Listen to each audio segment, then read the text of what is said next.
Our names are Matt Jackson and Sean Green. We were just veterans BSing in parking lots about wrestling and their storylines until last year when... Dude, why are we just talking about this? We should record it and start a podcast. When you start a podcast, you have no clue what you're doing. You fumble through all the technology. Yep, you're back up, but you froze for about a minute. Oh, you're gone. You rely on Google searches and reviews to piece it all together. You rely on your co-host for insightful content. Surprise, surprise! And as Live and in Technicolor. Dude, you've got an iron bladder. Because I have to go again. you make some friends along the way. The big man himself, El Jefe himself, Mikey. Okay, let's just rip the Band-Aid off, shall we? Hi, Nick. Long time no see. This is going to be a match here real soon. You eventually reach 100 subscribers. Reese hit our 100 subscribers, so perfect timing for Reese. Bottom line is, as you continue to push out content, you'll always have a podcast. With all that said, welcome to the If We Had the Penta podcast. Here are your hosts, Sean Green and Matt Jackson.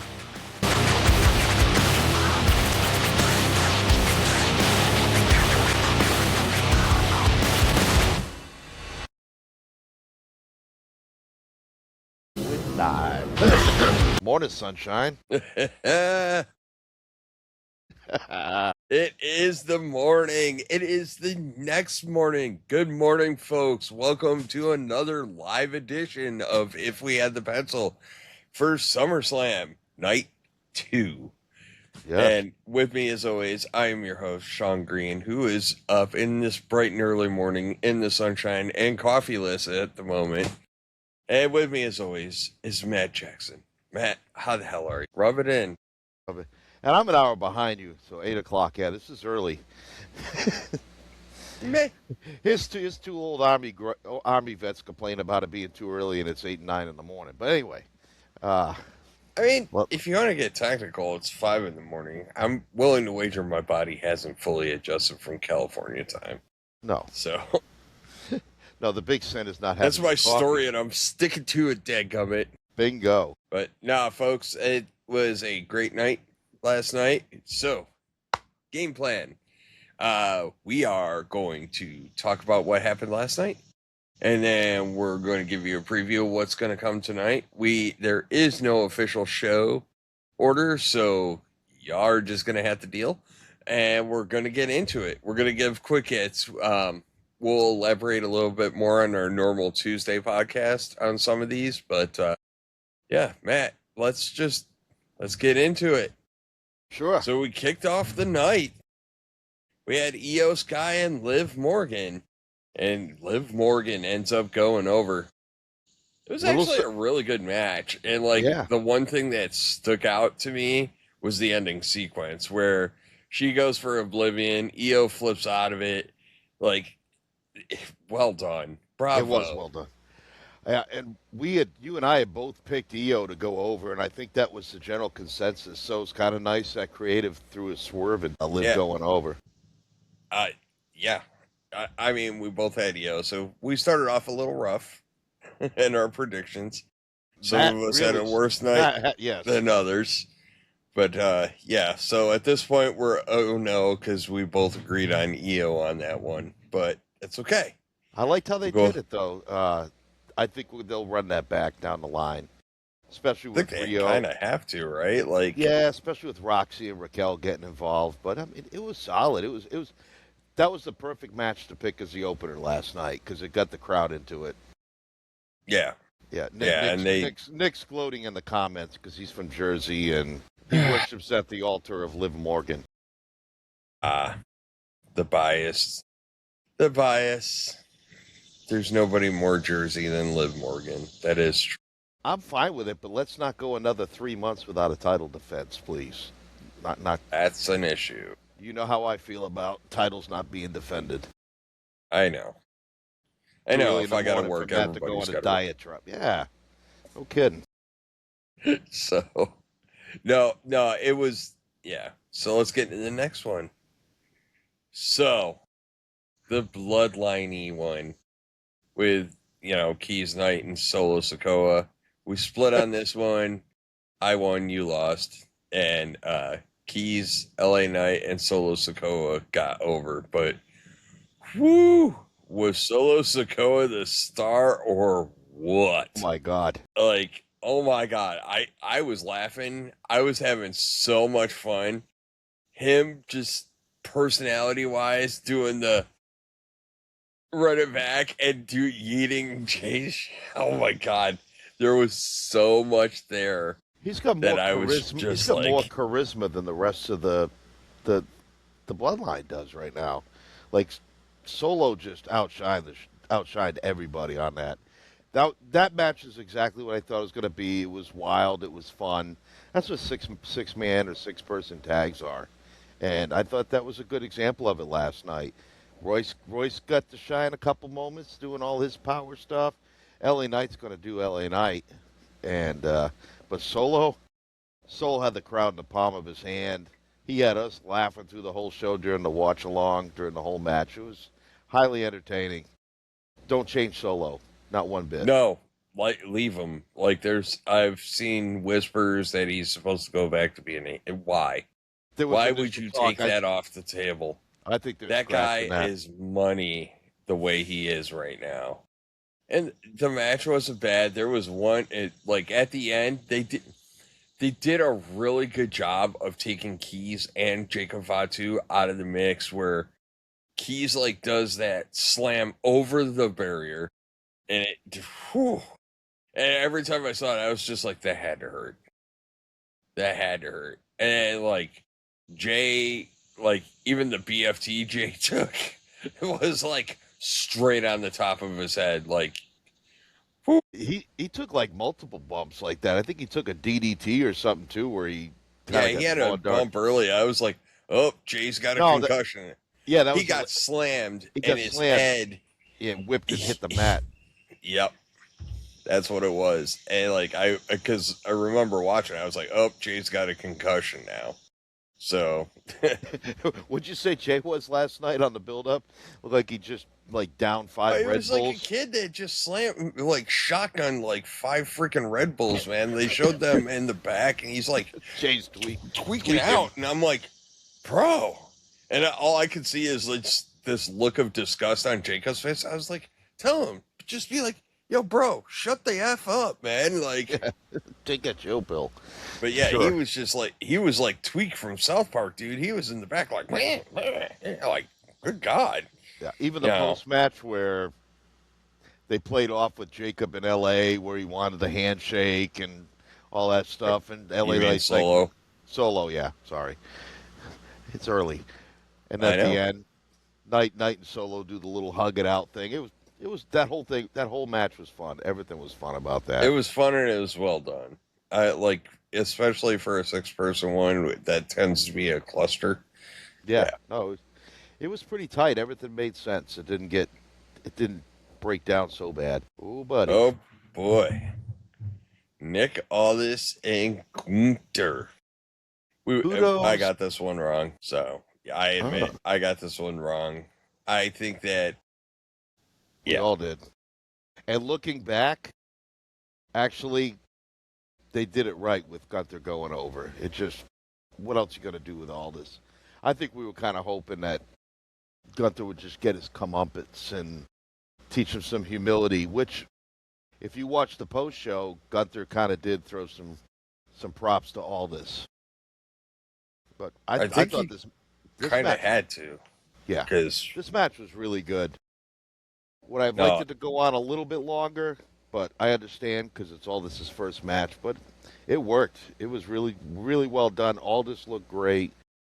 Gunther made sure that he made Aldis look good as well. So it was really done well. And the pacing that they did, the move set that they did. Gunther didn't throw a chop until after 4 minutes, and the pacing was phenomenal. It was the first time where I didn't feel like I was just in the doldrums of a Gunther match.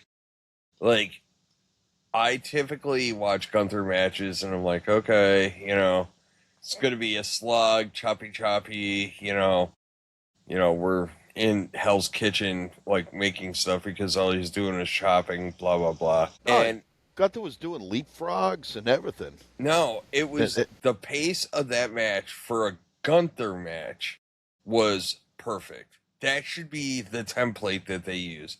And Nick Aldis held his own. He looked awesome. Loved all of it. Loved all of it. No, I like I said, Gunther waited until after 4 minutes before he threw a chop, and I thought that was really good on his part. He didn't make it into a chop fest. There was some good chain wrestling. Then it got physical. It was really good. I liked it, and I think Aldis got a great moment, and I think he's happy with that. And now he can go back to work as the GM of SmackDown. Yep, because Triple H reinstated. He did. And that's good for Adam Pearce, so we don't have to worry about Adam Pearce having too bad a drinking problem anymore. That would push Adam Pearce to alcoholism. Just saying. Yeah. Like, it'd be over. If he had to deal with both rosters, forget about it. Yeah.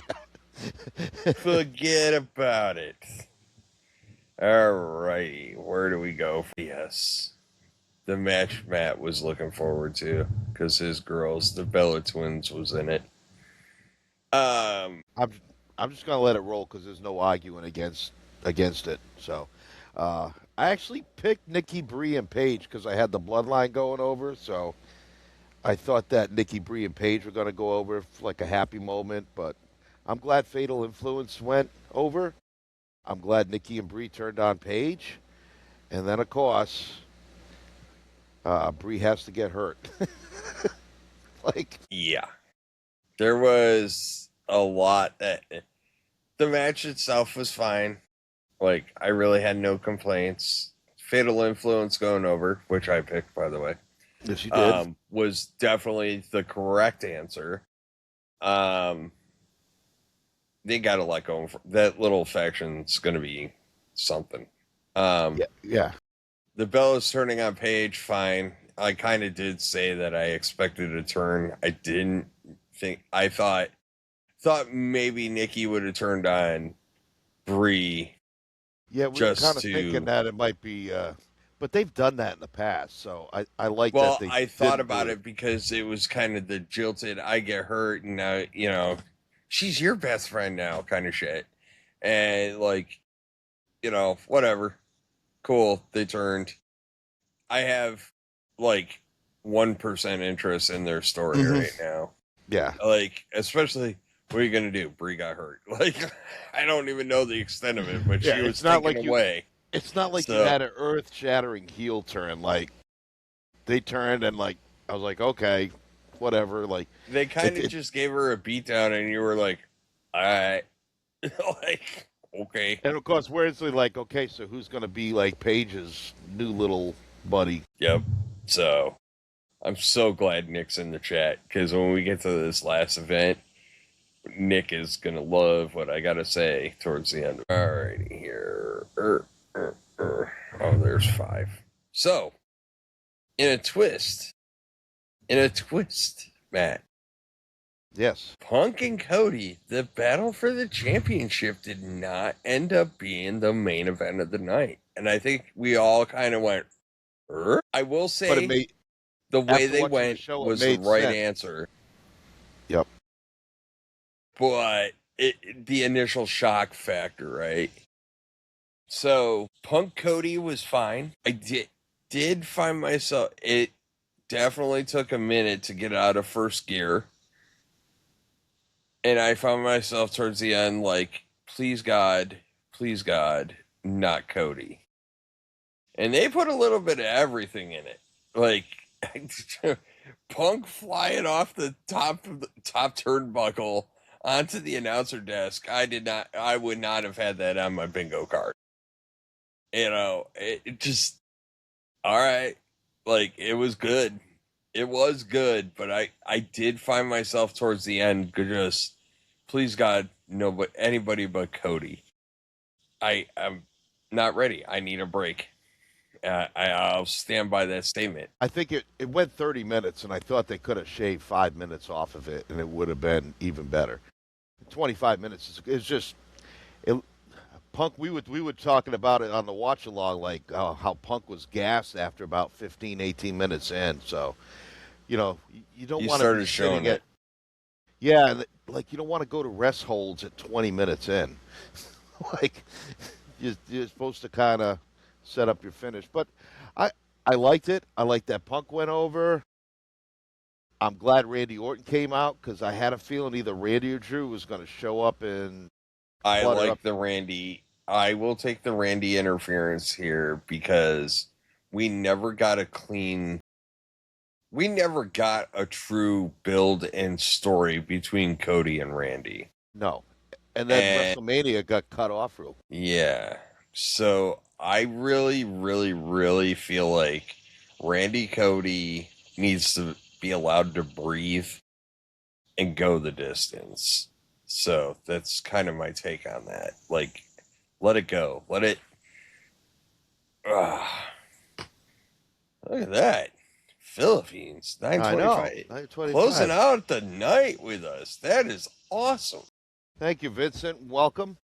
Yeah, absolutely. So, like I said, Punk Cody, I think the biggest takeaways are Cody didn't win and Randy Orton's back. And I think we're finally going to get a decent storytelling moment for, Cody Rhodes and Randy Orton, which deserves a little bit of breathing. So I'm happy with it. No, I thought it was really good. Again, I thought it went too long, but the story told was excellent, and I think it's going to set up now. Cody should be out of the world title picture for a while, I hope. Especially That's after what I Punk. hope. I mean, can we talk about it now? Because we're talking about Punk and Cody, but the post show with Punk, oh my gosh, that was phenomenal. Because I Yeah. always love watching the post show because something always happens on the post show, and CM Punk happened on the post show. Like Liv was fine, Gunther was fine.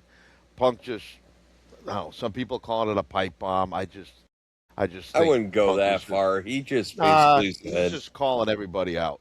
But Yeah. it was entertaining how he did it. So I'm He was really like- glad that Punk retained. I'm not a huge Punk fan. Like he's not one of my top guys, but it's the right move right now. I think Punk is the right guy too to give it to a younger when he loses it to give it to a younger talent that's coming up. I think when Punk is on his game, he is the right one to bring along younger talent. I like that his approach is a little more open, challenging, and I know we talked about this yesterday, but I would like to see SmackDown.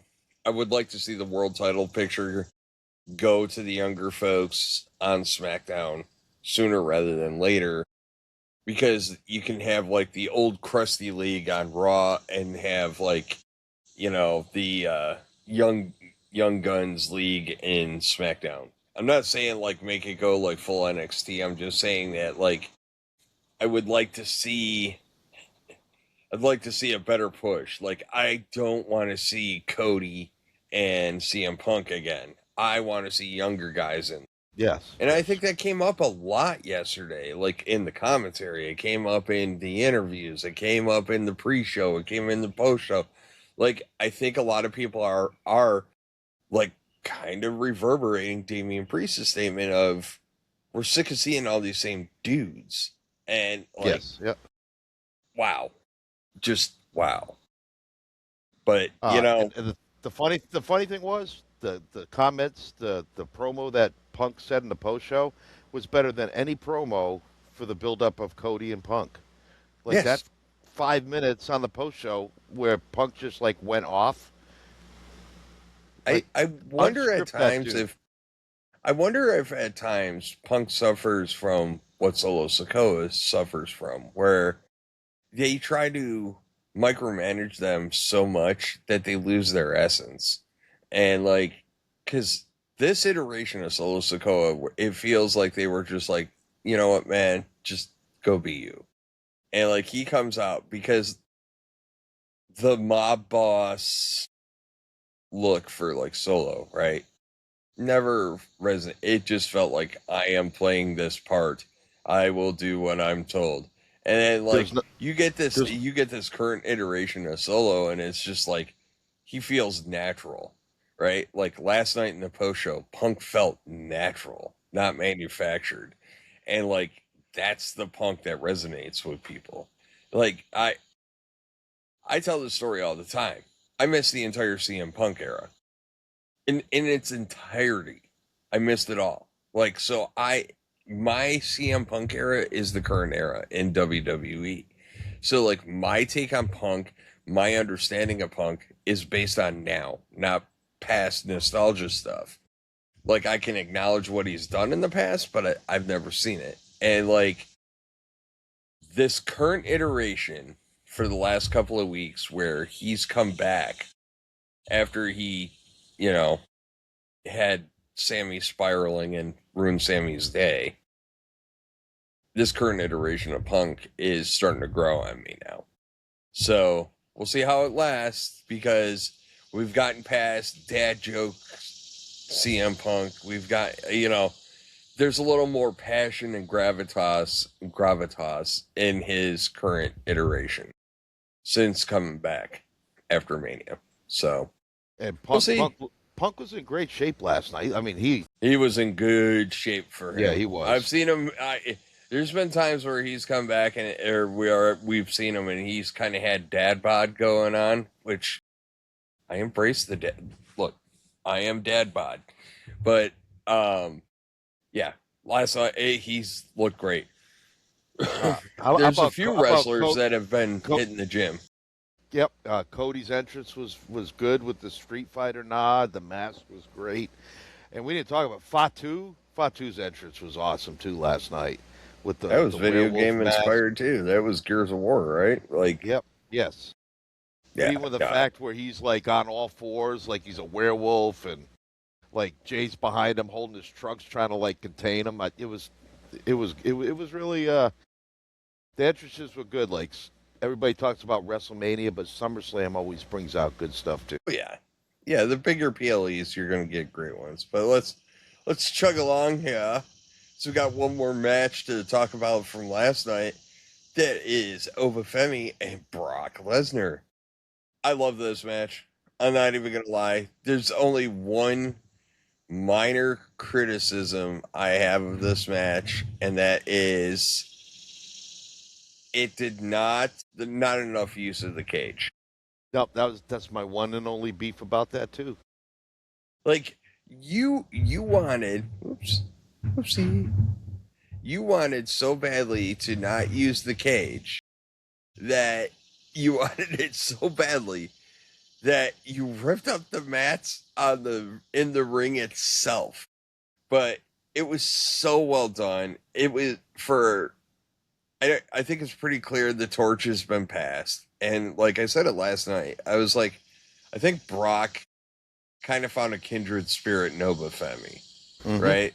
And so he put the kid over, but the homage to the Undertaker last night, like he ripped up the wood planks under the ring and then did a tombstone pile driver and like, you know, even covered him up, stuck his tongue out. Like that was a great homage to the Taker. And then just I liked everything. The only thing I didn't like was not enough cage use. But I also liked it because I think this is one of the rare exceptions where Hell in a Cell is not meant, the cage wasn't meant to be the weapon. The cage was meant to contain the two of them. You know what I mean? Like I could buy that. That.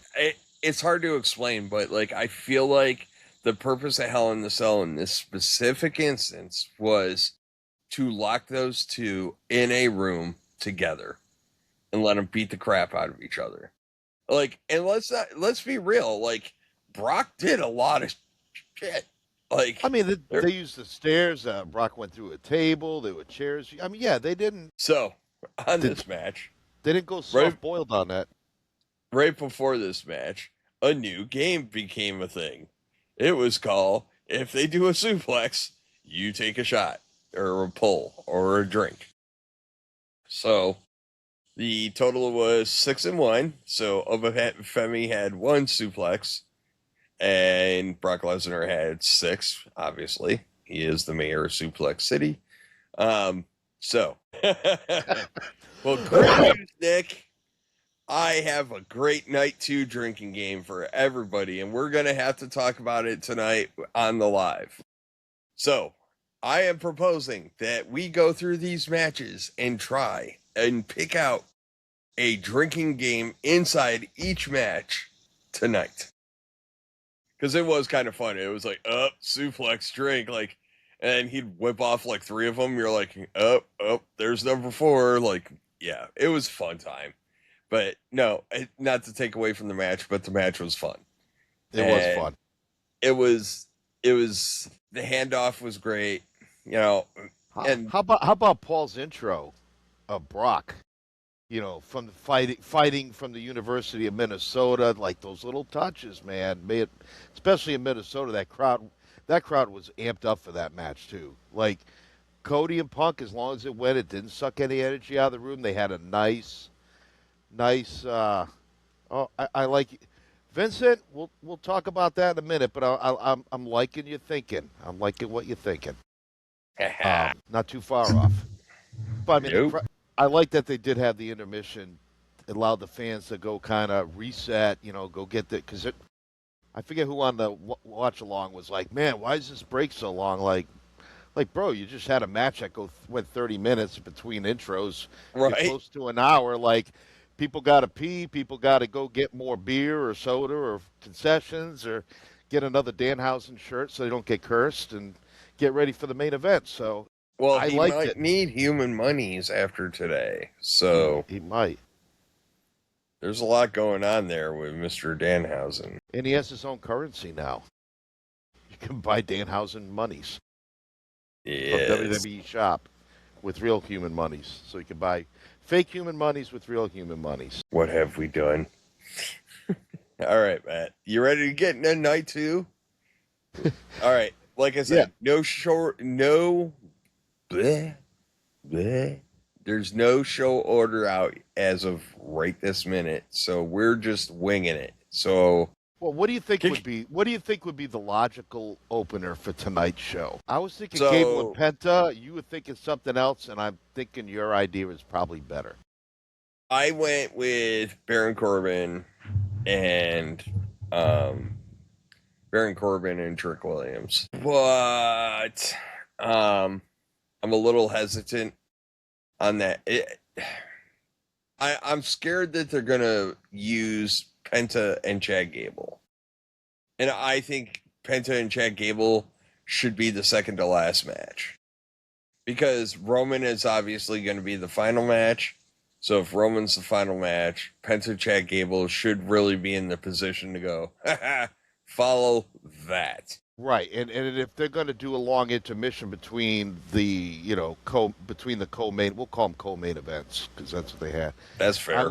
I would say, well, between match 5 and match 6, if you take that intermission, that allow that crowd to reset for the main event. But I think this card tonight is going to have the better overall wrestling.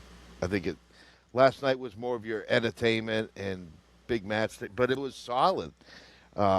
Some people were crapping on the show last night. I thought it was solid. I got no complaints. And whoop that trick. There we go. I'm saying it, man. Like, this is probably the least technical, but it'll be a nice little slog. I have a sneaky take on this. I am taking Baron Corbin in this because I think it's time that Trick Williams moves on to bigger, better, badder things. So I am going to take Baron Corbin in this match. So I think that way that allows Baron Corbin to kind of work with the mid card. It allows Trick to kind of move up and get even bigger. You could leave Trick at the U.S. title level for a while. It wouldn't matter, but I think it's time for him to move on. Not for Trick, but to freshen up the top of the card. You know, I'd like to see some mic battles and whatnot with CM Punk or whoever, you know, on his way on the ascension. So Baron Corbin for me tonight. Yeah, I picked Trick Williams, so but don't take anything that I have for granted because I went 2-4 last night. So, but I think Trick retains. I don't think there was a good build-up for this, especially when you had guys like Carmelo Hayes and Ricky Saints. Like, I would have almost preferred that it would have been a three-way between Trick, Carmelo, and the Saints. Even though I'm not so a huge tired of fan that of crap. triple threats, I know. I don't think there was a very good build to this, but I think There was too quick a flash to bang with Corbin coming back and booking this match. right, but I think you get Corbin, he becomes the mid-card gatekeeper, right? That's why I'm taking Corbin. It's and obviously he's still got his chops, so whatever. Yeah, I liked what his work was on SmackDown Friday night. I thought when he cut his promo on Trick was really good.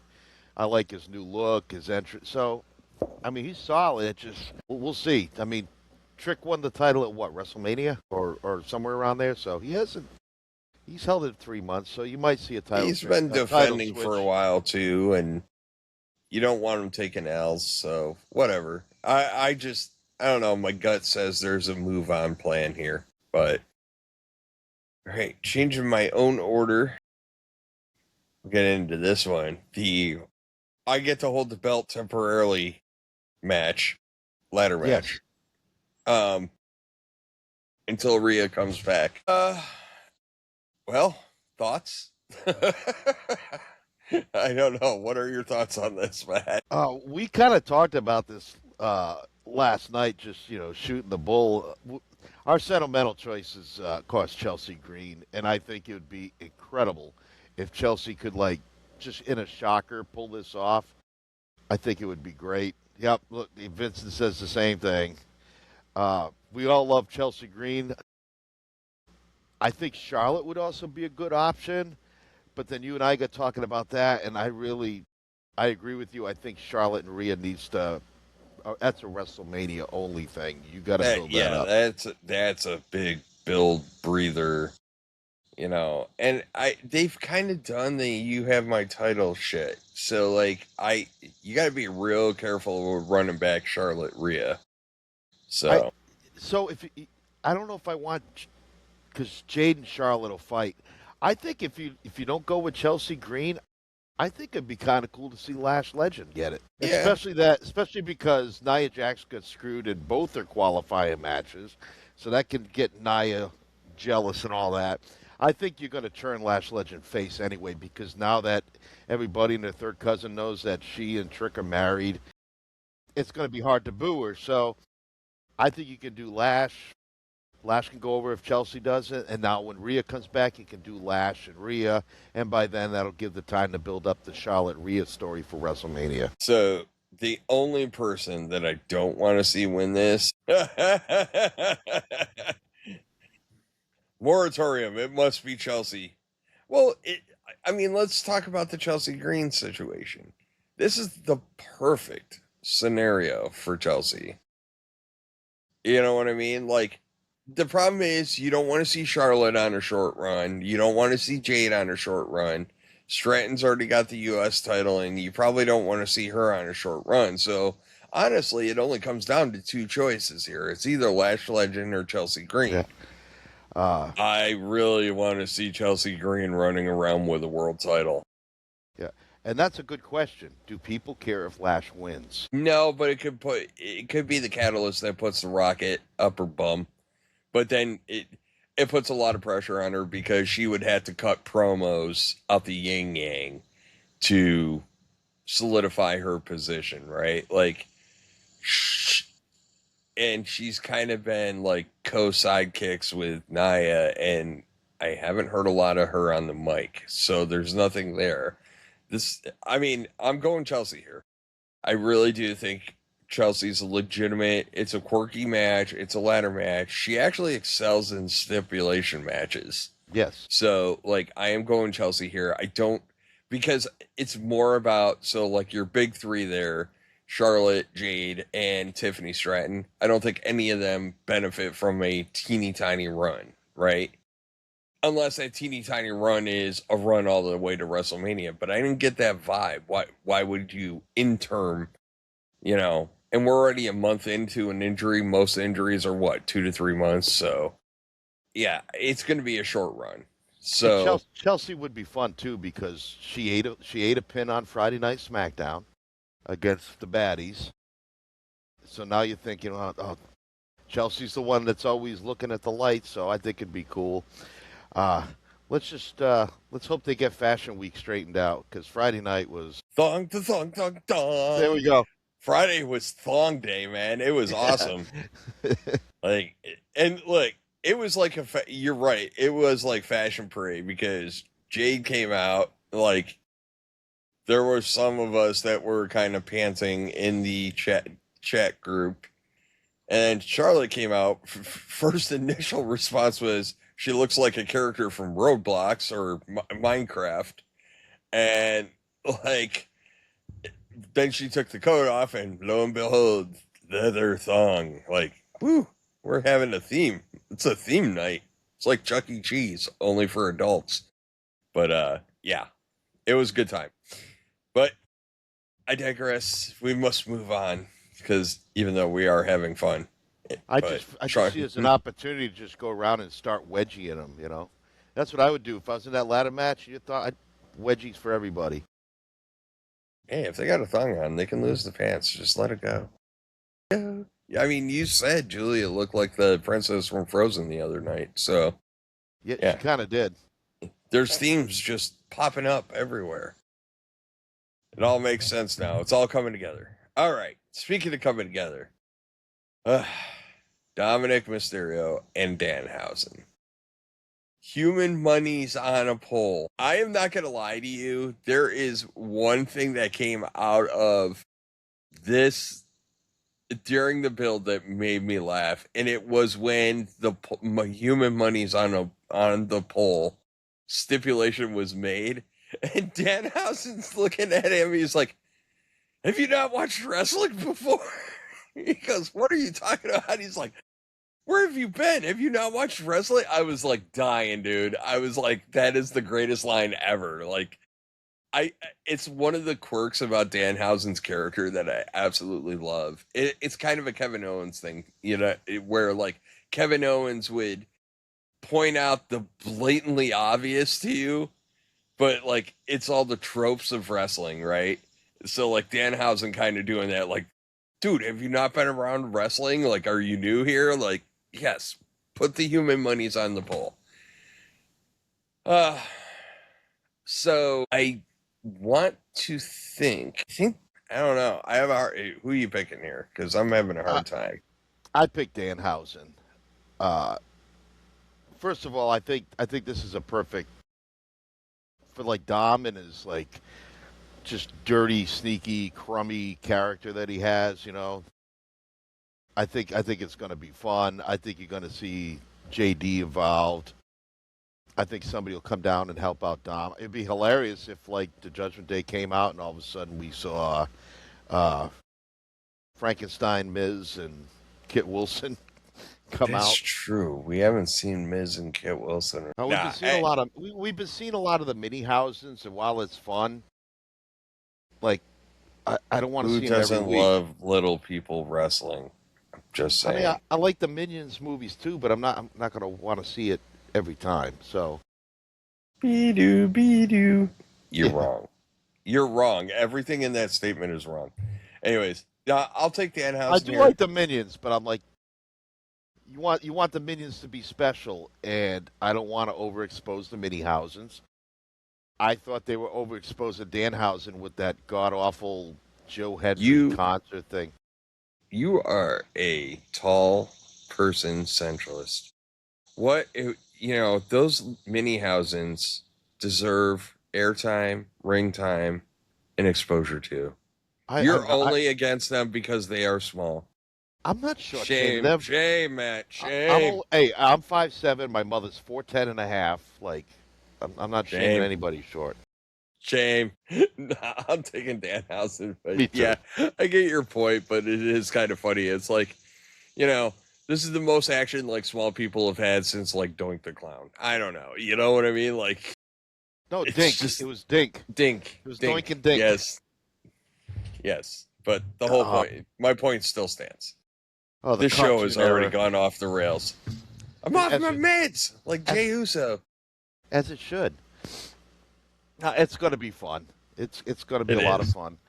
I'm really looking forward to this one. I think this Oh, I could be, am looking this forward. could be a night stealer. You know what's funny? Like as I throw the graphics up, now I'm entertained by like who's sponsoring them, so I know what commercials I'm gonna get. In this case, Super Troopers 3. Oh, So, okay. So let's talk about the build for this one, which there was none, except that Sammy had a 9-day title reign, Finn had a 1-day title reign, and like it's kind of like their promo on SmackDown was who got it worse. It was two people like trying to one up each other in misery. And I say that lovingly towards Finn, right? Like No, it's like veterans.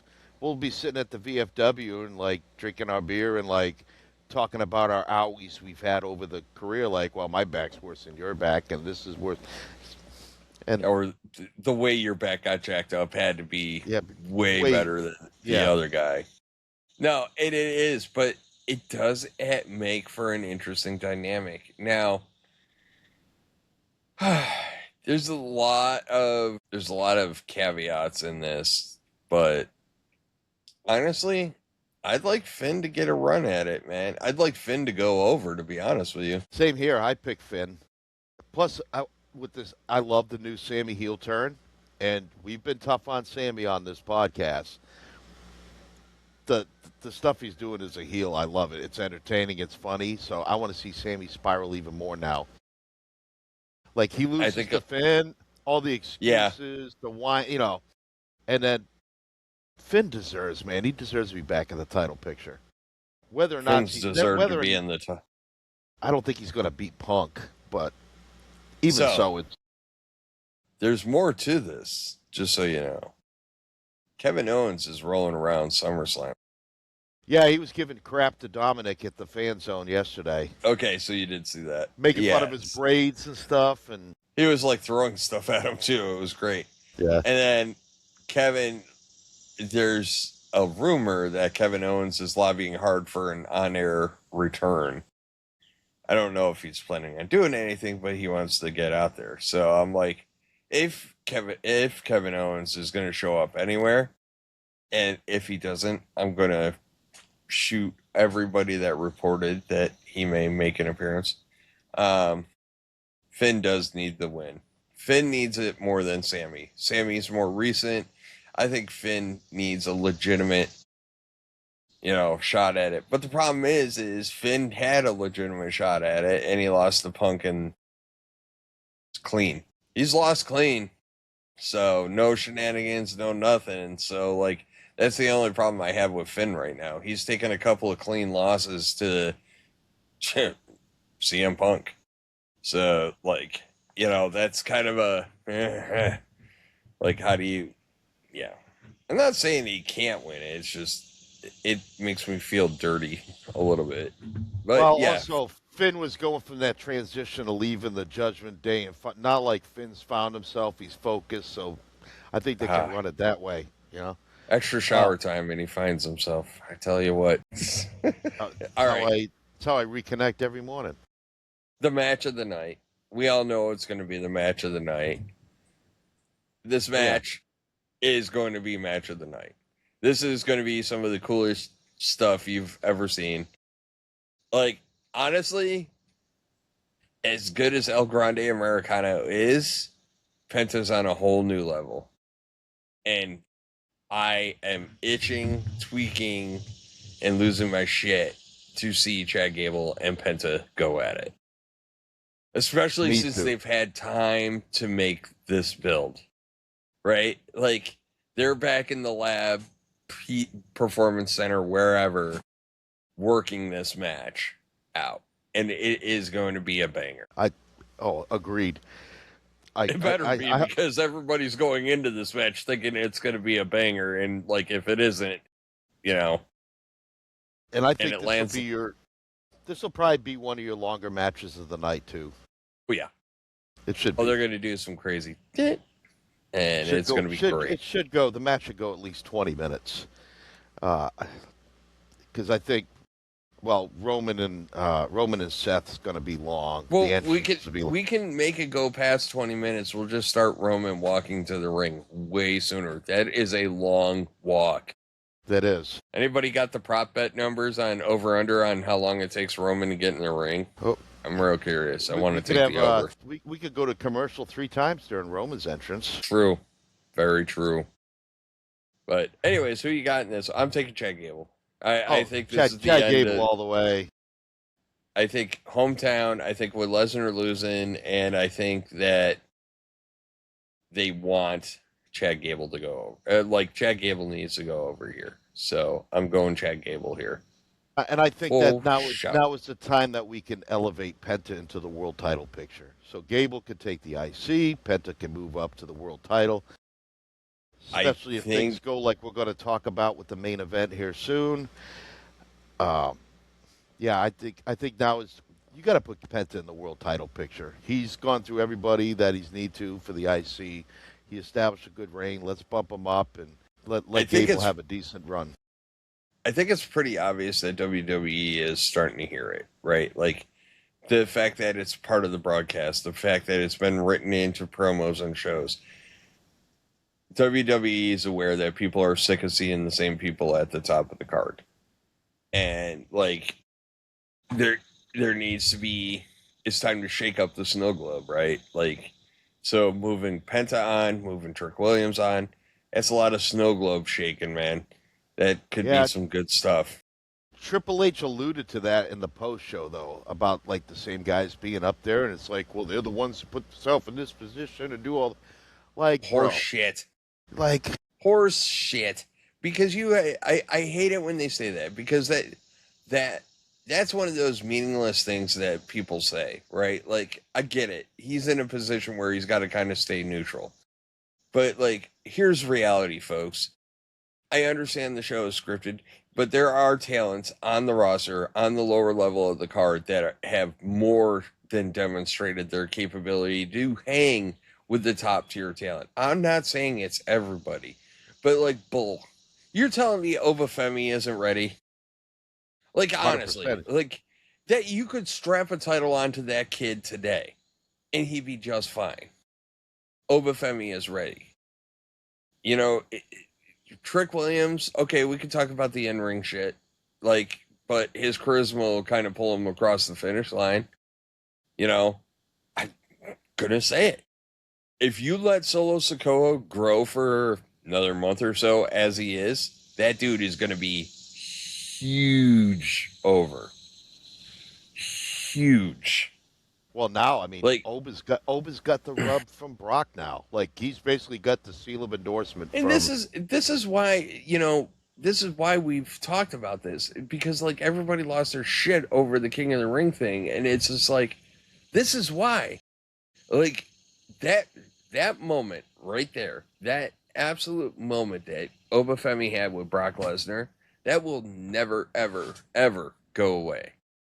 And now, and the best part about it is Brock Lesnar through his career, the big thing was beating Brock Lesnar was a big deal, right? Because he was so dominant and so big and monstrous and all that. Well, guess what? He just kind of I might not be here, but you still got to deal with this guy in Obafemi. Obafemi could still go on a tear and make everybody's lives miserable. And it's great. So, I just wonder what's going on with Paul Heyman now, if Brock is done. And you brought up that you would like to see Heyman and Oba together.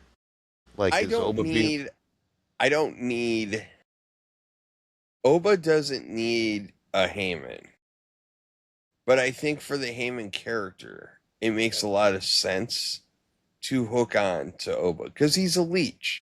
The character is a leech. and he wants to be attached to the next big thing. And I think what putting Paul Heyman with Obafemi would do is it would make it so Obafemi didn't get stale, right? He's the conqueror, he's the ruler, blah blah blah blah blah. Like, he does talk a lot of the same way in his promos. Whereas you could kind of break that up a little bit and keep him fresh as the next big thing, because Paul Heyman is a wizard on the mic. So we'll see. Heyman might find other shiny toys to play with. We don't know. Yeah. You know. But getting back to Penta and Gable, I don't think you're going to see any shenanigans. I think Gable goes over clean. He and Penta have their moment. Penta drives on. Gable gets the heroes celebration in Minnesota. It closes out that entire chapter of not only him wanting to get the IC title, but that closes the entire chapter on the whole luchador thing that he did. A lot of chapters for him. First individual singles title. It closes the whole redemption arc coming back from AAA. There is so much that gets closed out with this. So, cool. Like, I'm looking for of the entire weekend. This is the match I've been looking forward to. I would say so myself as well. And oh my gosh, you got Gable as the IC champion. How about you bring back Ilya Dragunov? Like, right out the Ilya Chad Gable would be that makes me oogie. Yeah. Well, you've said this about JD McDonough, and Chad Gable's the same guy. Yeah. JD and Chad never have a bad match, ever. Chad will make people look like $1 million. He is a great wrestler. The problem is he's been wandering the desert looking for his character. Apparently his character was in Mexico, and he had to lose the mask to get his character back. Anyways, I digress. But no, it's the match I've been looking forward to. Yeah, it's even bigger than this match. Roman Reigns, Seth Rollins. I have strong emotional feelings about this match. You are well aware of my strong emotional feelings about this match. Like, there is a lot in this match that matters to me.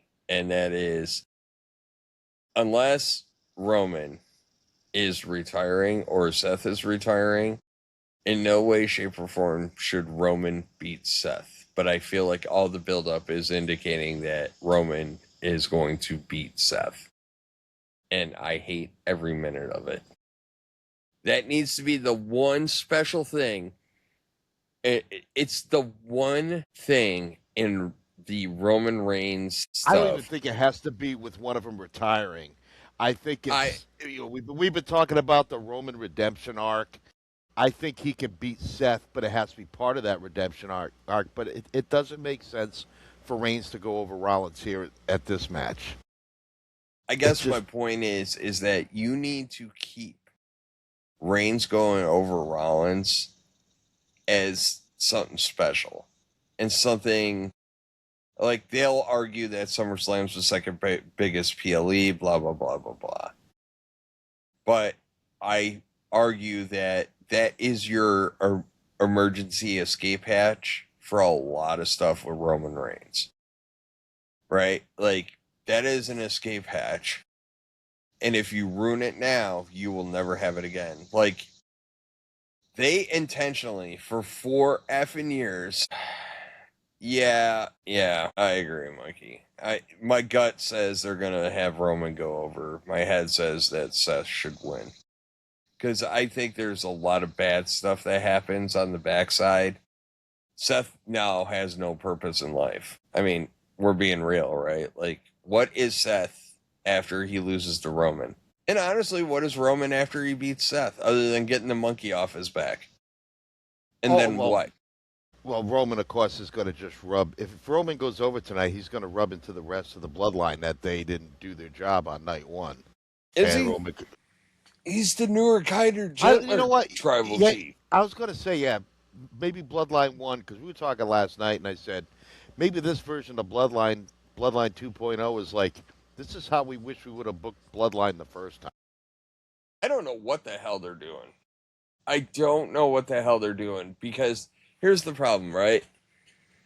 That's why I wanted, like, the six-man tag. I wanted to see the Usos and Fatu win because I want to see Roman Reigns lose, and I wanted to kind of see those three guys be like, my tribal chief, what happened? Like, we did what we did what you asked of us, but like you failed, and it kind of Yeah, but he failed them anyways. That's what I was getting at. Like, that's part of the story that sucks, right? Like, so you have Jacob and the Usos rolling around doing bloodline shit.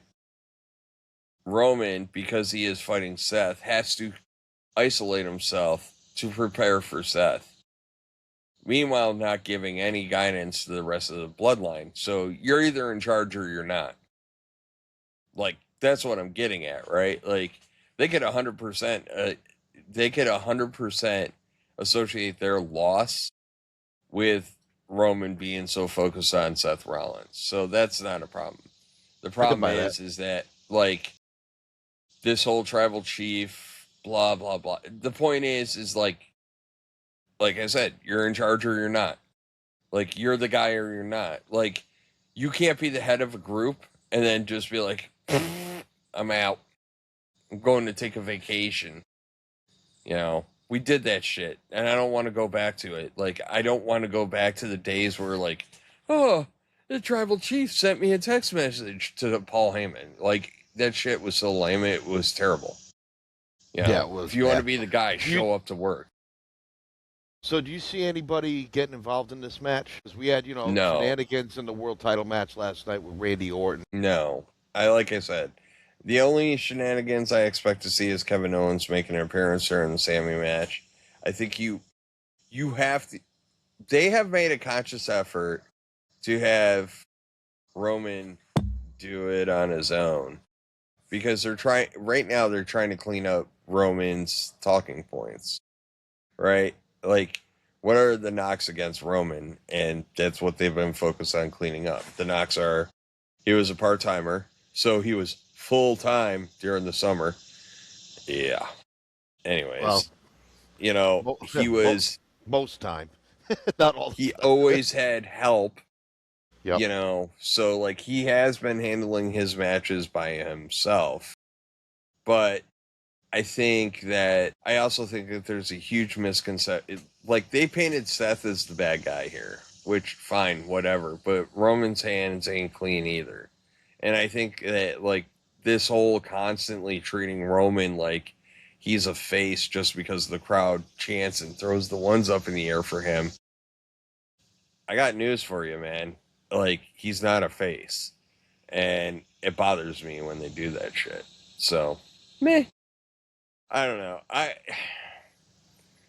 This is another one of those head gut things. My head says Seth Rollins. My gut says they're going to put Roman over. And I weep into my coffee that I haven't made yet.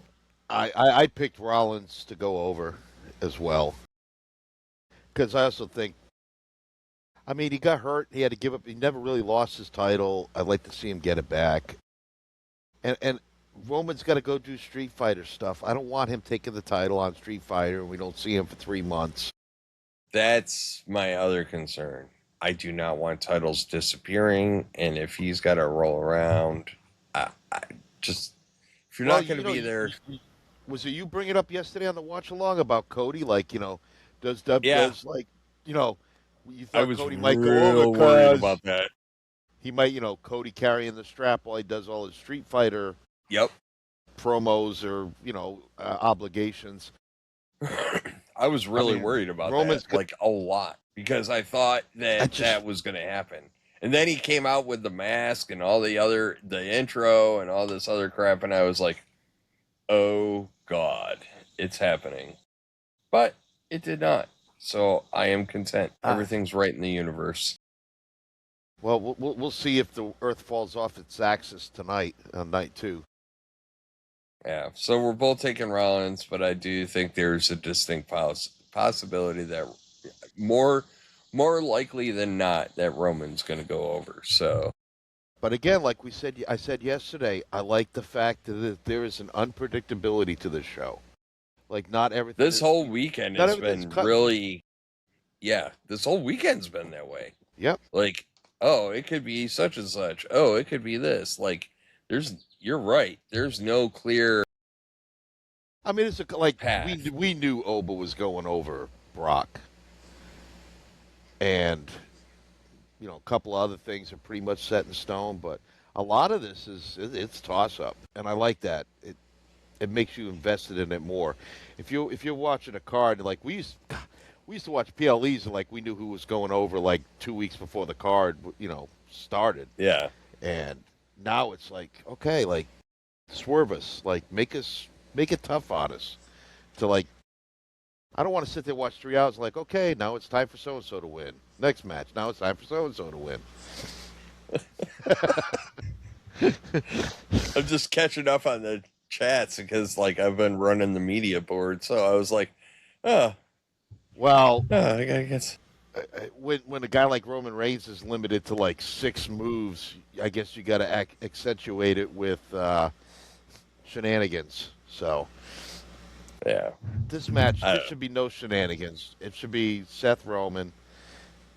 Like Seth if Rollins. Roman does if Roman does go over tonight, they should do it in a way there's no asterisk you can attach to it. Like, well, he went over because this happened or that happened or outside interference or this and that.